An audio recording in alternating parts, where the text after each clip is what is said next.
एक साम्राज्य की राजधानी विजयनगर। अभी हम लोग इस चैप्टर पर चर्चा कर रहे हैं, कल इस पर कुछ चर्चा हुआ, उसी क्रम में हम लोग आगे बढ़ते हैं और आज जानते हैं विजयनगर साम्राज्य का संक्षिप्त इतिहास और विजयनगर साम्राज्य का जो सबसे महान शासक थे कृष्णदेव राय, उनकी उपलब्धियों के बारे में। विजयनगर साम्राज्य को जीत का शहर या विजय का शहर कहा जाता है और हम लोग जान रहे हैं कि विजयनगर जो साम्राज्य है वो दक्षिण भारत में स्थित है। विजयनगर साम्राज्य को कर्नाटक साम्राज्य के नाम से भी जाना जाता है, लेकिन इतिहास के पन्नों में जो मैक्सिमम जो वर्णन है वो विजयनगर साम्राज्य के रूप में ही वर्णन है। विजयनगर जो साम्राज्य है इसकी स्थापना 1336 ईस्वी में हरिहर और बुक्का नामक दो भाइयों ने किया। किसने किया? और मूल रूप से यहां 4 राजवंशों ने शासन किया। विजयनगर साम्राज्य में 4 राजवंशों ने शासन किया। एक था संगम वंश, सालू वंश, तुलु वंश और विड्डू वंश। संगम वंश के जो संस्थापक थे हरिहर और बुक्का, उनका नाम है। उसके बाद जो आता है सालू वंश, उनके संस्थापक का नाम है नरसिंह सालू। उसके बाद आता है तुलु वंश, तुलु वंश के संस्थापक थे वीर नरसिंह। और सबसे लास्ट में आता है आरविड्डू वंश, जिनके संस्थापक थे तिरुमल। कहता है कि 1565 ईस्वी में जो तालीकोटा का युद्ध हुआ, जिसको हम लोग रस्सी तंगड़ी युद्ध के नाम से भी जानते हैं, तालीकोटा का युद्ध 1565 ईस्वी में हुआ, जिसमें बहमनी के द्वारा विजयनगर साम्राज्य का पतन हो गया। विजयनगर साम्राज्य हार गया। तालीकोटा के युद्ध होने के बाद भी 1570 से 1615 ईस्वी यानी कि लगभग 45 साल तक आरविड्डू वंश का शासन वहां रहा, लेकिन वो मजबूती नहीं था जो इसके पहले तुलु वंश में था। लेकिन तीर घिस के शासन कुछ दिन तक 45 साल तक लगभग चला। तालीकोटा के युद्ध के बाद ही, समझ गया ना। अब हम लोग को आज जो पढ़ना क्या है कि कृष्णदेव राय की उपलब्धियों के बारे में जाने। तो इतना हम लोग जान गए कि इसका शॉर्ट में इसका इतिहास क्या है। अब हम लोग कृष्णदेव राय के बारे में जानते हैं।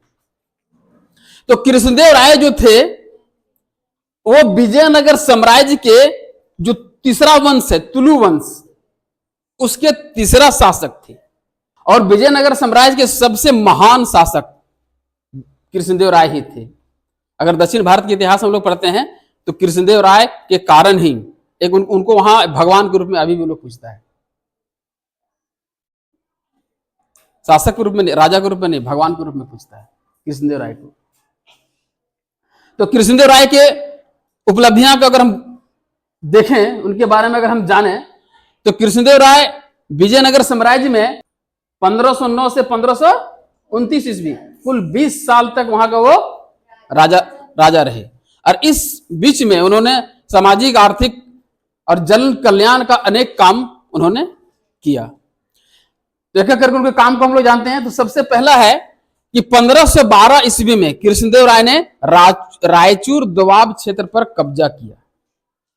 हम लोग पहले से जान रहे हैं कि रायचूर दोआब का जो क्षेत्र है वो कृष्णा और तुंगभद्रा नदी के बीच का एरिया है, बीच का क्षेत्र है और वो बहुत उपजाऊ था।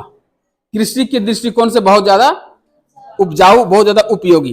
तो कृष्णदेव राय जब तक 20 साल तक शासक रहे, रायचूर दोआब क्षेत्र पर उन्होंने कब्जा करके रखा। वहां बहुत अधिक फसल होता था, फसल से टैक्स मिलता था। आर्थिक दृष्टिकोण से साम्राज्य मजबूत हुआ। रायचूर दोआब क्षेत्र पर उन्होंने 1512 में कब्जा किया। 1509 में शासक बने और 1512 में रायचूर दोआब क्षेत्र पर उन्होंने क्या किया? कब्जा किया। उसके बाद 1513 ईस्वी में अपने साम्राज्य को विस्तार करने के दृष्टिकोण से, साम्राज्य को आगे बढ़ाने के दृष्टिकोण से उड़ीसा के शासक प्रताप रुद्र गजपति या गजपति प्रताप रुद्र पर आक्रमण किया और गजपति प्रताप रुद्र को पराजित किया और अपना साम्राज्य का विस्तार दक्षिण भारत से उड़ीसा तक विस्तार किया। गजपति का अर्थ होता है हाथी, हाथी का मालिक, उसको गजपति, वहां शासक लोग उपाधि धारण करता था गजपति का। और जो उड़ीसा के जो राजा हैं गजपति प्रताप रुद्र, उनकी बेटी से विवाह भी किया और एक पारिवारिक संबंध, एक रिश्तेदारी के रूप में उनके साथ में संबंध स्थापित किया 1513 ईस्वी में। 1520 ईस्वी में बीजापुर दक्षिण जो है बहुत ही मजबूत प्रांत, बहुत ही मजबूत स्टेट था वो बीजापुर, उस पर कब्जा करना इतना आसान नहीं था। इसके पहले भी सारे शासक प्रयास कर चुके थे लेकिन नहीं हो पाया था। लेकिन 1520 में उन्होंने बीजापुर के जो शासक है आदिल शाह को पराजित किया। बीजापुर जो है मुस्लिम शासित प्रदेश था, वहां के शासक थे आदिल शाह। आदिल शाह को उन्होंने पराजित किया और 1520 में बीजापुर पर कब्जा कर लिया। और विजयनगर साम्राज्य क्या था? हिंदू शासित राज्य था। विजयनगर साम्राज्य के अगेंस्ट में जो शासन होता था बहमनी, वो मुस्लिम साम्राज्य राज्य था। लेकिन जब 1565 में तालीकोटा का युद्ध हुआ था उसमें बहमनी ही इसको पराजित किया। दीक्षा समझ गए? 1520 ईस्वी में बीजापुर के शासक आदिल शाह को उन्होंने पराजित किया और बीजापुर पर उन्होंने क्या किया? कब्जा कर लिया। अगर कृष्णदेव राय की उपलब्धियों को हम लोग और आगे विस्तार से जानते हैं तो सबसे अधिक कृष्णदेव राय जो फेमस रहे हैं वो अपने साहित्य कला के कारण और स्थापत्य कला के कारण प्रसिद्ध रहे। साहित्य कला के दृष्टिकोण से या साहित्यिक दृष्टिकोण से देखा जाए तो कृष्णदेव राय खुद एक साहित्यकार थे, लिखते थे।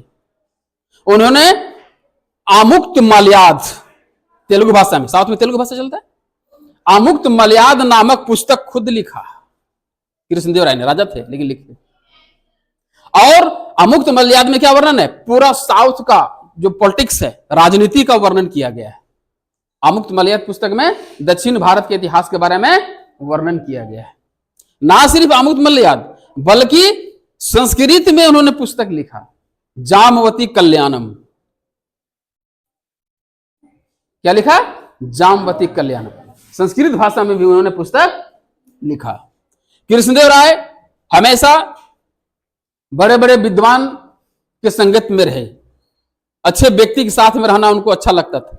यही कारण है कि उनके दरबार में 8 प्रसिद्ध विद्वान रहते थे। तेलानी राम का नाम सुना है तुम लोग? तेलानी राम भी उन्हीं के दरबारी में से एक थे। 8 विद्वान कृष्णदेव राय के दरबार में रहते थे। उन 8 विद्वानों को कहा गया है अष्ट दिग्गज। क्या कहा गया है? अष्ट दिग्गज। यानी साहित्यिक दृष्टिकोण से कृष्णदेव राय का जो पीरियड है, जो कार्यकाल है, बहुत बेहतरीन है। कृष्णदेव राय के अगर हम और आगे बात करें तो वो बहुत कल्याणकारी कार्य अपने शासन काल में किए हैं। तालाब बनवाया, नहर बनवाया, कुआं बनवाया, क्योंकि उस समय इनकम का जो मेन स्रोत था वो क्या था? कृषि। और कृषि जो है अगर बेहतर तरीके से नहीं हो पाएगा तो कैसे होगा? देश का मतलब साम्राज्य का इनकम कहां से होगा? वैसे तो उस समय भी और आज भी हमारा भारत का जो कृषि है मानसून पर आधारित है कि नहीं? बारिश होगा तो खेती हुआ नहीं खत्म। इसलिए पहले राजा महाराजा क्या करते थे? कृषि कैसे बेहतर तरीके से हो उसका इंतजाम करते थे। तो उन्होंने क्या किया? कल्याणकारी काम में क्या उन्होंने किया? तालाब और नहर को बनवाया। तालाब और नहर को बनवाया। उसके बाद आगे जानते हैं स्थापत्य कला के बारे में। कृष्णदेव राय स्थापत्य कला के प्रेमी थे। कृष्णदेव राय स्थापत्य कला के प्रेमी थे। उन्होंने अपना उनका मां का नाम था नगला देवी। अपने मां के नाम से उन्होंने नागलपुर नामक एक शहर को बसा दिया साउथ में। नागलपुर एक शहर की स्थापना कर दी। इसके साथ साथ दक्षिण भारत में विठल स्वामी मंदिर, हजारा मंदिर, पंपा देवी का मंदिर, इस जो साउथ के बहुत प्रसिद्ध मंदिर है, फेमस मंदिर है, इन सभी मंदिरों का निर्माण कृष्णदेव राय ने किया। बाद में दूसरे शासक भी उसको मरम्मत वाला काम किया, लेकिन इस मंदिर का निर्माण किसने किया? कृष्णदेव राय। दक्षिण भारत में एक बहुत ही खराब प्रथा था कि शादी होने के टाइम में लड़का और लड़की, वर वधु दोनों से टैक्स लिया जाता था, विवाह कर। कृष्णदेव राय विवाह कर को समाप्त कर दिया। ये खराब चीज है।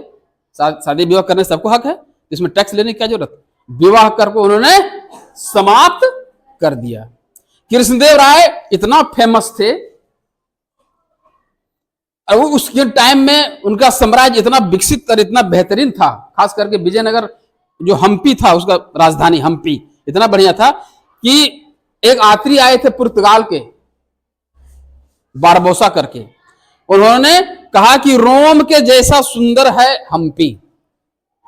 हम्पी जो विजयनगर साम्राज्य की राजधानी थी, ये इतना सुसज्जित है, लगता है रोम में हम आ गए हैं, यानी इटली हम आ गए हैं। इटली की राजधानी रोम, इतना बढ़िया सजा धजा रखे थे। जिस समय दक्षिण भारत में कृष्णदेव राय का शासन था, उसी समय उत्तर भारत में इधर दिल्ली में शासन कितना था, मुगल शासक, मुगलों के शासक, बाबर का शासक। तो बाबर ने कृष्णदेव राय के परफॉर्मेंस को देख करके, उनकी उपलब्धियों को देख करके क्या कहा था कि ये भारत के सबसे सर्वोत्तम शासकों में से एक हैं। अपने पुस्तक बाबर अपना जो आत्मकथा लिखे हैं, तुजुक ये बाबरी, उसमें उन्होंने क्या कहा कि भारत के सर्वोत्तम शासक में से ये भी एक शासक, सर्वोत्तम शासक। तो ये शॉर्ट में कृष्णदेव राय की उपलब्धियों के बारे में है। परीक्षा में कृष्णदेव राय की उपलब्धि के बारे में ही आता है मैक्सिमम, लेकिन चूंकि डायरेक्ट उपलब्धि बताएंगे तो समझ में नहीं आएगा, इसलिए थोड़ा सा उनके विजयनगर साम्राज्य के जो इतिहास है उसके बारे में हम लोग शॉर्ट में हम लोग जाने।